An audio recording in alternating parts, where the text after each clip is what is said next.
को देखता नहीं है। तो आज विदेश की सेवाएं जो इतनी फैली है, कम लोगों को मालूम है कि दादी रतनमणि इस फाउंडेशन को लगाने के निमित्त बनी। दादी लंदन आई थी बाबा और दादियों की आज्ञा से 3 मास के लिए 1972, बिल्कुल शुरू में। परंतु दादी रही 15 मास, 3 मास 15 मास हो गए। और उस बीच में जो दादी की पवित्रता, नम्रता, सरलता जो मैंने देखी और अनुभव की, उस आधार पर ही विदेश सेवा का फाउंडेशन लगा। दादी जब पहुंची लंदन में तो उस समय बहुत कम आत्माएं थी हाजिर, परंतु दादी ने उस बगीचे की इतनी पालना सुंदर रीति से की। जो वो छोटा सा कमरा ही था टेनिसन रोड का, परंतु वो भी भर जाता था। और फिर जो फर्स्ट गीता पाठशाला शुरू हुई, जिसका भी आज बहुत बड़ा व्रत लेस्टर का, उसमें भी दादी जी ही निमित्त रही।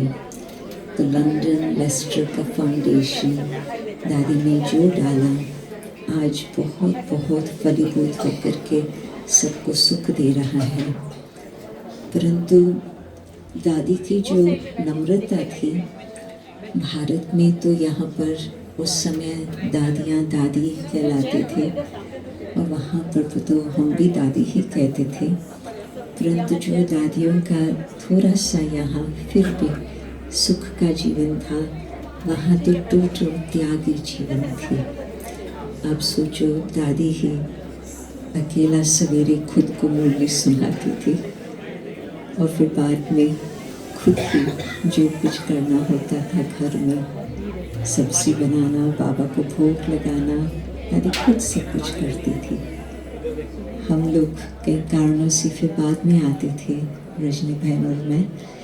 परंतु उस समय भी मुझे लगता था कि जो त्याग तपस्या के दिन कराची के थे, आबू के थे, वो दादी ने हम सबको प्रैक्टिस करके दिखाया। और जिन आत्माओं के अंदर दादी ने बहुत से बीज डाला ज्ञान का और पालना दी, उस आधार पर और आगे बढ़ना हुआ। तो आज ऐसी आत्मा को बहुत प्यार से, दिल से धन्यवाद देते हैं कि दादी भारत का सब कुछ त्याग करके विदेश में जो आए, बिल्कुल सिंपल लाइफ आकर के बिताए। दादी की हिम्मत थी। दादी कभी अकेला नहीं रही थी। उससे पहले लंदन में दादी को अकेला रहना पड़ा, बिल्कुल अकेला। तो हम दादी से पूछते थे, दादी आपको कुछ ख्याल तो नहीं आता? दादी हंस हंस के कहती थी कि क्या बड़ी बात है, बाबा साथ है। तो मुझे लगता है कि आज भी हम सबके लिए प्रेरणा देने वाली यही दादी है। और हाँ, लास्ट के दिनों में दादी हाथ में मुरली और मुख पर मुस्कुरान और बहुत सुंदर दृष्टि। लीला भाई और हम सब बहन दादी से खेल पाल करते थे। वो अच्छी तरह से हंस पड़ती थी और बच्चे के समान खेलती थी। परंतु बाबा दिल में और हाथ में मुरली और नैना में बाबा का प्यार, वही चित्र सामने रहता है। ओम शांति।